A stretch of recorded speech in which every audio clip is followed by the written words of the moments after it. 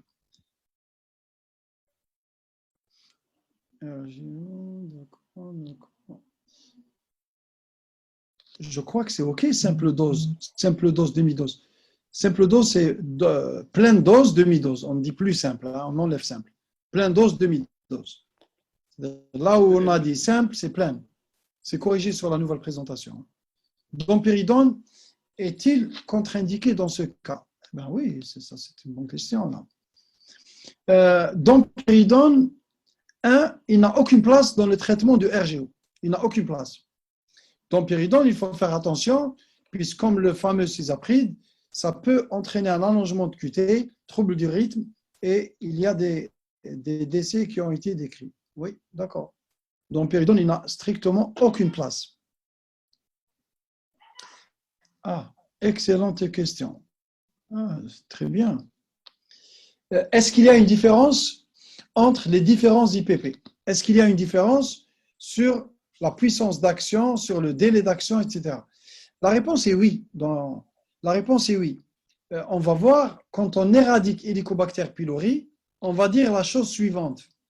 On va dire, les antibiotiques ne sont pas efficaces en milieu acide. Et donc, si on veut avoir une action des antibiotiques sur Helicobacter pylori, il faut réduire efficacement l'acidité gastrique. Donc là, il faut utiliser les IPP les plus efficaces et les plus puissants. C'est l'ésoméprazole, rabeprazole. Pour le traitement du RGO, à partir du moment il s'agit d'un traitement symptomatique, tous les IPP se valent et en pratique, on va choisir le moins cher.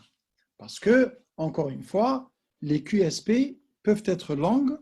Et si on donne des QSP au long cours, ça va économiquement, ça va bien sûr être très important et on utilise le moins cher. On utilise le moins cher chez nous, globalement, pour ce qui est de l'oméprazole, l'onzoprazole, c'est à peu près les mêmes prix.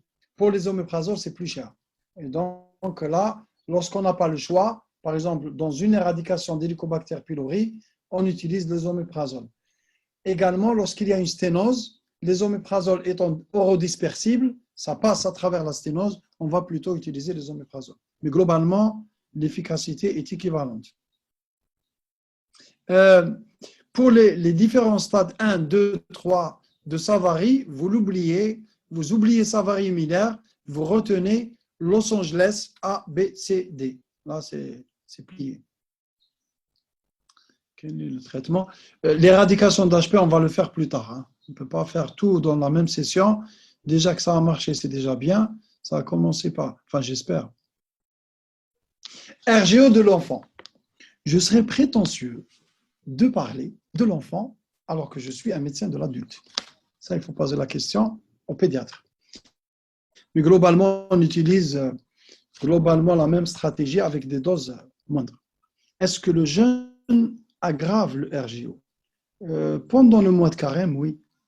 Il y a, parce qu'on est à jeun une journée entière, et puis hop, on a tendance à manger beaucoup. Donc, ça expose au reflux.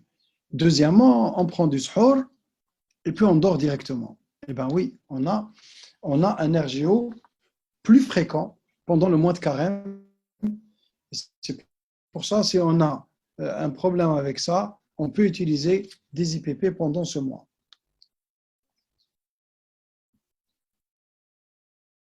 Ah, Los Angeles, je crois que j'ai été clair.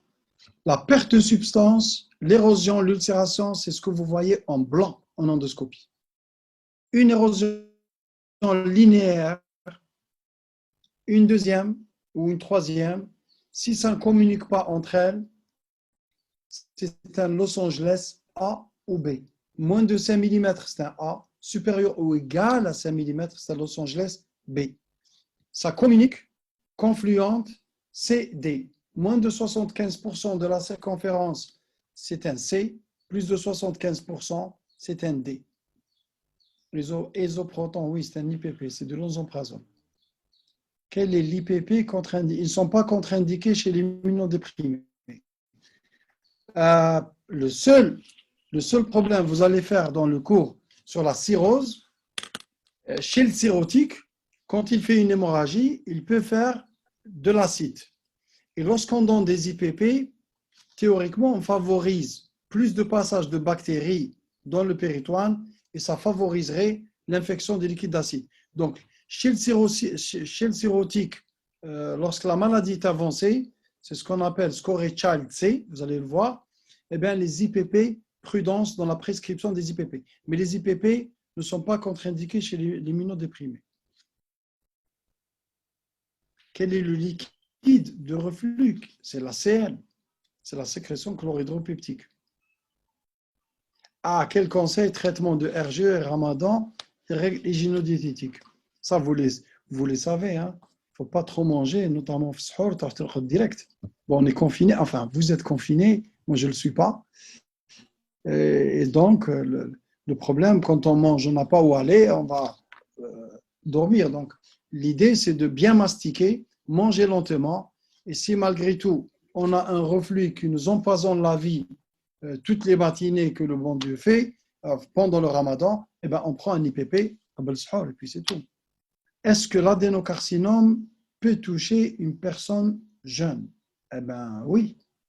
Une personne obèse qui a un reflux chronique et qui a développé un endobrachéosophage, eh bien oui, il peut avoir un adénocarcinome à un âge jeune, même si c'est relativement rare. Comment éradiquer Helicobacter pylori? Non, pas aujourd'hui. La pompe ATPase est-elle active? Oui. elle est activée par le calcium, ça c'est vrai. Est-ce que le RGO peut provoquer des vomissements? Ce n'est pas la même chose. Le vomissement, c'est dans un effort. Ce n'est pas la même chose que les régurgitations. Bon, globalement, c'est OK, c'est OK, c'est OK. Donc, globalement, les jeunes, vous me donnez votre avis sur la qualité audio et vidéo sur la page Facebook. Donc, globalement, c'est OK, je crois. Votre degré de satisfaction, sondage rapide, vous remplissez. Votre degré de satisfaction à l'utilisation de cette plateforme, la qualité audio, la qualité vidéo, comme ça, on pourra voir. Et le soir, je vais vous mettre la présentation que vous devez avoir. Donc, je vous dis à la fin, je ne sais pas si Kizula est là, s'il veut intervenir. Je vous dis Je pense qu'Alim, tu as tout dit. Hein. Et j'espère qu'on fera un bon stage en attendant de vous voir durant le stage pratique. On va faire demain, Inch'Allah, on va faire, vous allez me donner votre, si on veut garder le même horaire, ou si vous voulez remonter à 13h, on peut remonter à 13h, ça c'est Najib, tu vas me dire. À 13h, demain 13h. Il n'y a pas de souci, docteur Layad, comme vous voulez. Je pense qu'il ne l'écoute pas. Hein. Non, je suis là, je vous écoute. Non, mais lui, il n'écoute pas, Layad. Lui, il n'est pas en train de nous écouter. Bon, de toute façon, il n'y a aucun souci, soit 13h, soit 14h.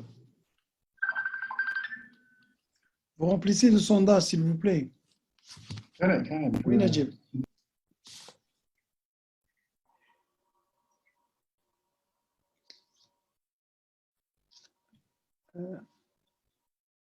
Non,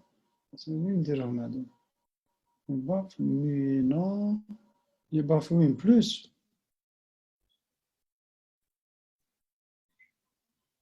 Sinon, tu rajoutes le volume de la baffe تاعك. Hein.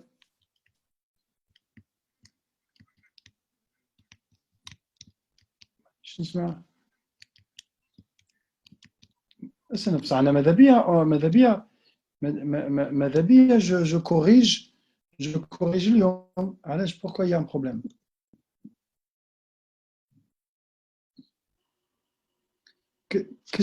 Kezoula, s'il veut intervenir avec les étudiants, il intervenir.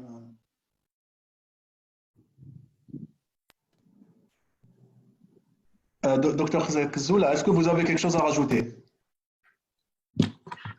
Tout dit, hein, donc grosso modo, il n'y a rien à ajouter. Donc il a répondu aux questions, il a fait le tour de la question. À mon avis. D'accord, donc on se quitte et je vous redis Sahaf Tolkom. Bye bye.